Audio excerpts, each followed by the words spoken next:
নমস্কার বন্ধুরা, সবাই কেমন আছো? আশা করি সবাই ভালো আছো। এটা একটা বার্থডে সেলিব্রেশনের ভিডিও। আমাদের পাশের বাড়ি একটা ছোট্ট পুচকুর 6 বছরের, ও যে দেখছি যে বসে রয়েছে, ওর আজকে বার্থডে ছিল।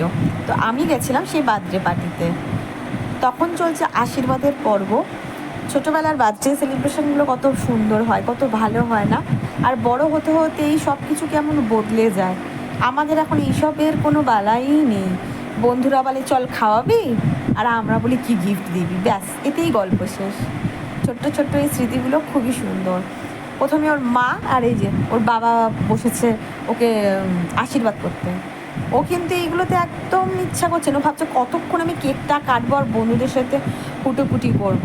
আর সব থেকে বড় কথা ছিল এত গরম ছিল যে মানে প্রদীপটা জ্বলছে বলে ফ্যানগুলো অফ করা হয়েছিল, আর প্রত্যেকে পুরো দরদরিয়ে ঘামছিলাম।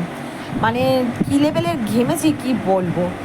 সব ছোট ছোট ওর বয়সী পুচকুরে আসা শুরু করেছে। ওর আর ওই আশীর্বাদের মানে ওই নিতে আর ওই আসনটার উপর বসতে আর ভালো লাগছে না, কতক্ষণে উঠবে।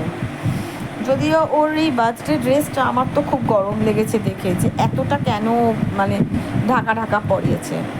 আশেপাশের বাড়ির কাকিমারাও করেছে, আমিও করেছি, কারণ ও আমাদের সবার খুব প্রিয়। এখনকার তো সবাই বাচ্চা হলেই ঘরে রেখে দেয়, কিন্তু ওর মা একটু ছাড়ে। তো ও ঠিক সকালবেলা এসে সবার খোঁজটা নেয়। তো এই খুবই প্রিয়, খুব সুন্দর কথা বলে মিষ্টি মিষ্টি করে। তো সবাই গিফটগুলো দিচ্ছে, ও এত আনন্দ পাচ্ছে গিফটগুলো থেকে কী বলবো। আর চলে এসছে ওর বার্থডে কেক, এই যে যেটার জন্য ও অনেক অপেক্ষা করে আছে, আর আমরা তো অবশ্যই। কেকটা ছিল ম্যাঙ্গো কেক, তার উপরে চকলেট দিয়ে ডিজাইন করা ছিল, আর ভেতরটা ছিল ভ্যানিলা ফ্লেভারের। কেকটা খুব সুন্দর ছিল। তো ও একদম পোজ দিতে রেডি। দেখো, ও কিন্তু কেকটা পেয়ে কাটার জন্য না, ও কিন্তু যেদিকে তাকাতে বলছে সে সেই দিকে তাকিয়ে ভালো পোজ দিচ্ছে। আর ওই যে সব ওর পুচকে বন্ধুরা, পাশাপাশি সব বাড়ির পুচকে বন্ধুরা।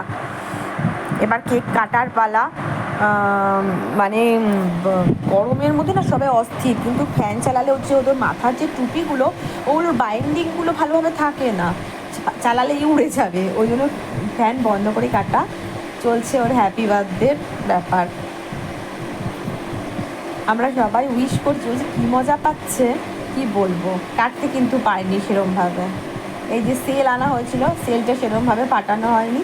আর এইটাও কাউকে করতে দেবে না, দেখো সবাই মিলে কাড়াকাড়ি করছে, আর ও কাঁদছে, ভয় পাচ্ছে, কাঁদছে, মানে কিন্তু ওর ওইটা চাই। মানে ওকে সামলাতে থেকে আমি পুরো ভিডিওটা করতেও পারিনি, এত ওই সেলটা নিয়ে দুষ্টুমি হচ্ছিল। সেলটা তো ফাটেনি, সেলটা আর ওই ছিটিয়ে ছিটিয়ে দেওয়া হচ্ছিলো।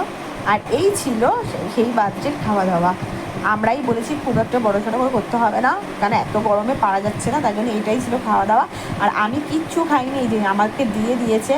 আর আমি কেক কোথাও খাই না, আমি নিয়ে আসি, তার তো কারণ জানাই।